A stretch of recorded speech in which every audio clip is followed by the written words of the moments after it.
Hello students, कैसे हैं आप लोग। आज हम लोग फिर इस वीडियो को पे बात करेंगे आपके क्या करंट अफेयर्स 2021 और 22 की। मैंने इसमें कलेक्ट सेलेक्टेड जो है आपके क्या लिए हैं, करंट अफेयर लिए हैं जो मुझे लगता है कि आपके आने वाले आईएएस और आईएफएस के प्रीलिम्स के एग्ज़ाम में या सीडीएस के एग्ज़ाम में या एसी के एग्ज़ाम में आ सकते हैं। चलिए शुरुआत करते हैं हम लोग। तो पहली जैसी न्यूज़ आपको दिख रही है, न्यूज़ है आपकी किसको लेकर, आईपीसी सेक्शन 124 ए। तो ये किसी वजह से जो है आपका 2021 में और 22 में न्यूज़ में था। अभी एक महीने के लिए चलिए डिस्कस करते हैं किस न्यूज़ में था। तो सेक्शन 124 ए किस में होता है, of the IPC Indian penal code deal with the sedition law. ठीक है, सेडिशन लॉ को ये डील करता है। ठीक, अब सेडिशन लॉ क्या होता है भाई, इसको अगर हिंदी में बोले तो देशद्रोह को लेकर जो कॉन्सेप्ट होता है उसको हम लोग क्या बोलते हैं, सेडिशन चार्जेस बोलते हैं।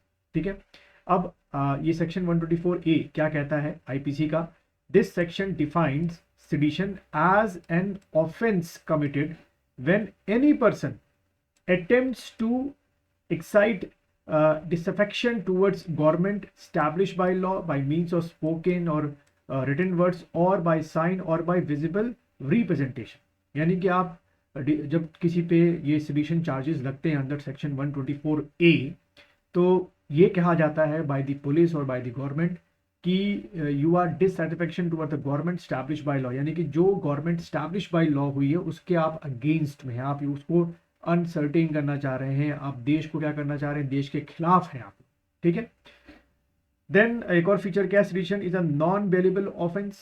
ठीक, तो ये आपके एमसीक्यू में आ सकता है, इट इज अ बेलेबल और नॉन बेलेबल। तो नॉन बेलेबल ऑफेंस का क्या हो गया कि आपको कोर्ट से क्या मिलेगी, बेल मिलेगी। It's punishment ranges from imprisonment up to what 3 years to life term, life term तक की भी इसमें इम्प्रिजमेंट हो सकती थी। ये फीचर भी आपको अपने एग्जाम के पॉइंट से याद रखना है।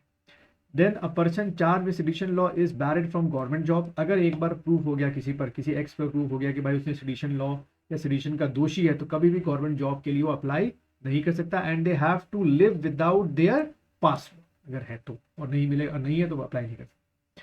Sedition law was first drafted by Thomas Macaulay in 1837। तो यानी कि सेडिशन लॉ देखिए किसका बनाया हुआ था, ये लॉ बनाया हुआ था ब्रिटिशर्स का, जो हमारे उस समय के ब्रिटिश इंडिया में जो हमारे फ्रीडम फाइटर्स थे उन पे ये सेडिशन लॉ लगाया जाता था, उनको सप्रेस करने की कोशिश की जाती थी और किया भी जाता था। आज तक ये सेडिशन लॉ जो है अभी भी इंप्लीमेंट है। वजह ये रही इस दोबारा सेक्शन 124 ए की न्यूज में आने की कि एक क्वेश्चन के आंसर में जो आपके लॉ मिनिस्टर हैं किरण रिजिजू जो हैं, stated that no proposal under consideration to scrap the sedition law. तो उन्होंने साफ साफ पार्लियामेंट के हाउस में ये कह दिया है कि ऐसा कोई हमारी मंशा नहीं, कि गवर्नमेंट उत्तराखंड ये मोदी गवर्नमेंट की कोई मंशा नहीं है कि वो सेडिशन लॉ को क्या करने वाले हैं, हटाने वाले। तो एक क्वेश्चन, ये जो फैक्ट्स हैं इनसे कुछ क्वेश्चन आपके अपकमिंग जो एग्जाम्स हैं, आईएएस हो गया, आईएफएस हो गया या सीडीएस या एसी हो गया, उसमें आ सकते। देन यहीं पे बात कर लेते हैं थोड़ा सा हम लोग क्या, हिस्ट्री ऑफ आईपीसी की बात कर लेते हैं, इंडियन पिनल कोड की। तो Indian penal code is a official criminal code of India, जितने भी क्रिमिनल पनिशमेंट्स होते हैं उनके अंडर में दिए जाते हैं। The code was drafted on the recommendation of first law commission, ठीक है, of India, establish 1834 under the charter act 1830। तो देखो हमको यहाँ से क्या क्या मिल गया है, जितना मैं हाईलाइट कर रहा हूँ यहाँ से हमको 2 या 3 अलग अलग क्वेश्चंस मिल रहे हैं। या तो आपसे एग्जामिनर पूछ लेगा कि जो आपका फर्स्ट लॉ कमीशन था वो किस चार्टर एक्ट के थ्रू बना था, तो आप टिक करके आएंगे 1833।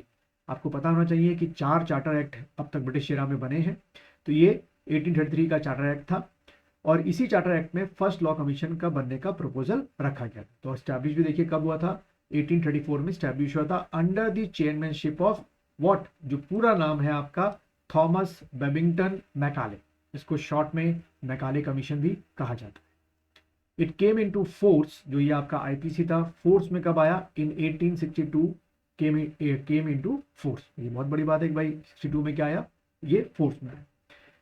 देन द फर्स्ट, थोड़ा सा पहले का भी देख लेते हैं, the first final draft of IPC was submitted to the Governor General of India in Council in 1837। ठीक है, तो पूछ सकते हैं भाई पहली बार जो ऑफिशियल आपका ड्राफ्ट हुआ था वो कब हुआ था, तो आप टिक करेंगे 1837 में ड्राफ्ट जो है पहली बार इंप्लीमेंट हुआ था। देन देखिए द कोड इनटू केम, जो अभी पूरा हुआ रिपीट हो गया है, देन द कोड जो आईपीसी है came to force in Jammu and Kashmir on 31 October 2019, जब इसी डेट को जो आपका जम्मू कश्मीर है बिल्कुल इंडिपेंडेंट क्या बन गया, आपका एक अलग से यूटी बन गया, यानी कि लद्दाख से अलग हो गया। तो लद्दाख आपको पता ही है अलग यूटी है, और आपका जम्मू एंड कश्मीर अब एक अलग यूटी बन चुका है, और उसमें 31 अक्टूबर 2019 को आपका आईपीसी क्या हुआ है, इम्प्लीमेंट हुआ है। तो ये आपसे क्वेश्चन पूछा जा सकता है, by virtue Jammu Kashmir reorganisation act 2019। Then ये जो आपका आईपीसी है 1860, इसको हम 1860 पढ़ते हैं, इसमें डिवाइड इनटू 23 चैप्टर्स हैं, और 511 जो है वो क्या है, इसमें सेक्शंस है, और इसी इंडियन पीनल कोड के तहत ये सेक्शंस के अंदर अंदर बहुत सारे सब सेक्शंस आपके बनाए। तो एक ये क्वेश्चन आपको याद रखना है कि आईपीसी को पूरा पढ़ते हैं, Indian penal code of 1860, sub division 23 chapters comprising first 516 section. अब अगर हम बात करें आपके एमसीक्यू टाइप में, अगर आप देखें प्रीलिम्स के एग्जाम में या सीडीएस या एसी के एग्जाम में क्वेश्चन क्या आ सकते हैं, जो अब तक की आपने इन्फॉर्मेशन ली है, क्वेश्चन इस तरीके से आ सकता है, which of the following statement are correct. पहला स्टेटमेंट आप देख रहे होंगे, IPC code was compiled on recommendation of Macaulay commission. Second statement आप देख रहे होंगे, पढ़ रहे होंगे, और थर्ड स्टेटमेंट आप पढ़ रहे होंगे। तो अगर आपको इसमें से आंसर आपको बताना है तो आप कमेंट बॉक्स में जाके मुझे कमेंट कर सकते हैं और इसका आंसर बता सकते हैं कि कौन सा स्टेटमेंट सही है। क्या तीनों स्टेटमेंट सही है, या तो दो स्टेटमेंट सही है, या तीनों ही क्या है आपके गलत हैं। कुछ इसी तरीके क्वेश्चन आपके किस में आते हैं, आपके सिविल के एग्जाम में, या आपके सीडीएस के एग्जाम में, या आपके एसी के एग्जाम में आते हैं। यहाँ एक और चीज़ बताना चाहूँगा, इक्वेटर एकेडमी यानी कि हमारी एकेडमी और अन अकेडमी का एक जॉइंट वेंचर हुआ है, जिसमें आप अन अकेडमी जाके मेंस ऑप्शनल जो है वो पढ़ सकते हैं। इसके लिए आपको यहाँ पे क्लिक करेंगे तो सीधे उनके पेज में जाएंगे। आपको अभी 19 से पहले 20% का आपको क्या मिलेगा, रिबेट मिलेगा, आपको छूट मिलेगी, और आपको कुछ नहीं करना, सिर्फ यहाँ पे क्लिक करना है। जैसे आप क्लिक करेंगे सीधे आप अन अकेडमी के पेज में जाएंगे, और यहाँ सीधे आपको आके आप जो भी यहाँ प्लान लेना चाहें, जैसे कि अन अकेडमी में जो प्लान है वो कितने मंथ्स के हैं, 3 मंथ्स के प्लान है, 6 मंथ्स के प्लान है, यहाँ पे प्राइसेस हैं। इसमें ध्यान रखिएगा, आपको 20% का क्या मिलेगा, आपको रिबेट मिलेगा। जैसे जैसे लिखा है अभी राइट नाउ 19 तक तो 20% है, और सिर्फ सीधे आप आ जाएंगे प्रोसीड टू पे पे। इसमें आपको कुछ कहीं पे कुछ और लिखना नहीं, ठीक है। और आप 36 मंथ का लेना चाहें, जो जैसा भी आप चाहें आप यहाँ से कोर्स ले सकते हैं। और अगर आपको प्रीलिम्स की तैयारी करनी है, मेन से पहले आप प्रीलिम्स तैयार करना चाहेंगे, तो आप इस लिंक पे क्लिक करेंगे तो सीधे आप मेरे पेज जो इक्वेटर एकेडमी के पेज है उसमें आएंगे, वहाँ पे अलग अलग प्लान दे रखे। चलिए अगली न्यूज़ लेते हैं हम लोग। तो अगली न्यूज़ जो रही न्यूज़ में वो है आपका न्यू गेको स्पीसीज। वेस्टर्न घाट में ये नई एक लिजर्ड की जो स्पीसी है वो फाइंड आउट हुई है। तो पहले इसके बारे में पढ़ते हैं। A team of research recently discovered a new gecko species in western ghat of the Kerala. ठीक है, western ghat of the Kerala में मिली है। The species has been named as, इसका जो नाम रखा गया है क्या है देख लेते हैं आप, Hemidactylus इजाई।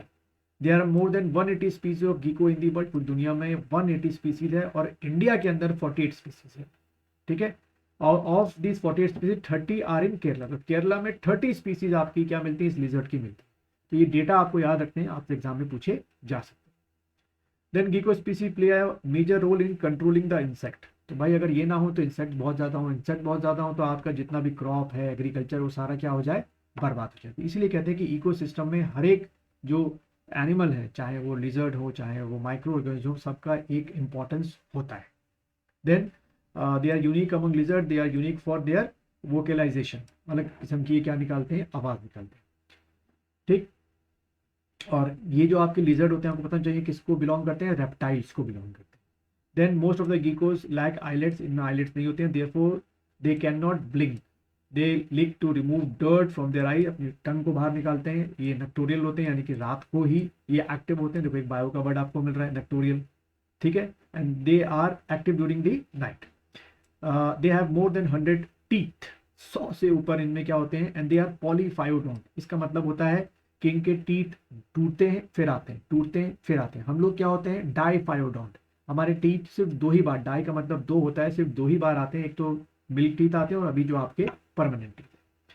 Then gecko use atmosphere heat for feeding, locomotion, reproduction and exploration their function. अब यहीं पे बात कर लेते हैं हम वेस्टर्न घाट की। तो जैसे कि आपको ये डायग्राम में दिख रहा है वेस्टर्न घाट कहाँ से कहाँ तक है, देखिए मैंने लिख रखा है यहाँ पर। Western ghat among mountain ranges running parallel to long western coast of India starting from Gujarat and ending in Tamil Nadu. तो इतना लंबा आपका क्या है भाई, वेस्टर्न घाट। ठीक है, इसको अगर मैं थोड़ा सा बड़ा कर दूं तो यहाँ से आपको पहले अच्छा दिख रहा था, तो ये पूरा वेस्टर्न घाट है। तो पूरा गुजरात से शुरू करते हुए कहाँ तक है ये आपका, केरला तक। ठीक है, conserving the state of Maharashtra, Goa, Karnataka and Kerala, ये आपको ध्यान में रखना है। Ghats are known be mountain passes and Deccan plate of India is surrounded by ghats and west to east. These western Ghats are very important for hydrological and watershed functions। क्यों? क्योंकि आपको याद होगा, आपने पढ़ा भी होगा, गोदावरी हो गई, कृष्णा हो गई, कावेरी हो गई, इनके सबके सोर्स आपको कहाँ मिलेंगे, वेस्टर्न घाट्स में मिलेंगे। Then there are few local names given to the western Ghat. ये कुछ लोकल नेम्स हैं, आपको ये याद होने चाहिए। कई बार लोकल नेम्स आपसे पूछ लेते हैं, जैसे सह्याद्री हो गया, नीलगिरी हो गया, अन्नामलाई हो गया, कार्डमम हो गया। ठीक है, देन एक बड़ा इंपॉर्टेंट क्वेश्चन है जो आ सकता है, क्या Anamudi is the highest peak in the western Ghats. पूछ सकते हैं हाईएस्ट पीक वेस्टर्न घाट की कौन सी है, तो आप टिक करेंगे अनामुडी। देन एक और चीज देखिए, Nilgiri biosphere is the famous western Ghat, is the famous western Ghat. ठीक है, भी यहीं पे पड़ेगा। As per the UNESCO at least 325 global threatened species occur in the western Ghat. बहुत इंपॉर्टेंट है फ्लोरा और फ्यूना के लिए। They also influence the monsoon weather pattern of country. तो वेस्टर्न घाट आपके क्या करते हैं, जो हमारा मानसून आता है in the month of the June, then जून, जुलाई, अगस्त, सितंबर और अक्टूबर तक रहता है एक्टिव, तो उसके लिए बहुत इंपॉर्टेंट है वेस्टर्न घाट। देन इस वेस्टर्न घाट में कुछ खास इंडेंजर्ड स्पीसीज मिलती हैं, जो कि क्या है, जैसे कि आप यहाँ देख रहे हैं नाम, नीलगिरी तार हो गया, लॉइन टेल मकाक हो गया और नीलगिरी लंगूर, ये आपको यहाँ मिलते हैं। Laws under the protective measure for western Ghat, ये सारे लॉ यहाँ पे इम्प्लीमेंटेड है। तो ह्यूमन एक्टिविटी यहाँ पर क्या है, बहुत ही रिस्ट्रिक्टेड है, जैसे कि वाइल्ड लाइफ प्रोटेक्शन एक्ट है, इंडियन फॉरेस्ट एक्ट है और फॉरेस्ट कंजर्वेशन एक्ट है 1980। देन अगर एक वेस्टर्न घाट की बात करें तो उसका मीन्स क्या है, रिवर लैंडिंग स्टेयर और माउंटेन पासेस, इसका एक मीन होता है। और यहाँ पे एक तमाम प्लांट्स होते हैं जो कि पर्पल ब्लॉसम करते हैं, इसीलिए इनको क्वींस ऑफ फ्लावर कहा जाता है। तो उम्मीद है आपको ये समझ में आ रहा है। मिलते हैं फिर नेक्स्ट लेक्चर में कुछ और ऐसे करंट अफेयर्स के साथ जो मुझे लगता है कि आपके 2022 के आने वाले आईएएस के या आईएफएस के या सीडीएस के या एसी के या उत्तराखंड टीसीएस जो भी प्रीलिम्स होने वाला है उसके लिए बहुत ज़्यादा इंपॉर्टेंट है। तो इस वीडियो को ज़्यादा से ज़्यादा लाइक कीजिए, इस वीडियो को शेयर कीजिए, और अगर आप प्रीलिम्स का आईएएस और आईएफएस का 2023 का बैच ज्वाइन करना चाहते हैं तो आप लिंक पे क्लिक कर सकते हैं, और मेंस की तैयारी करना चाहते हैं तो आप लिंक पे क्लिक कर सकते हैं। मिलते हैं नेक्स्ट वीडियो में।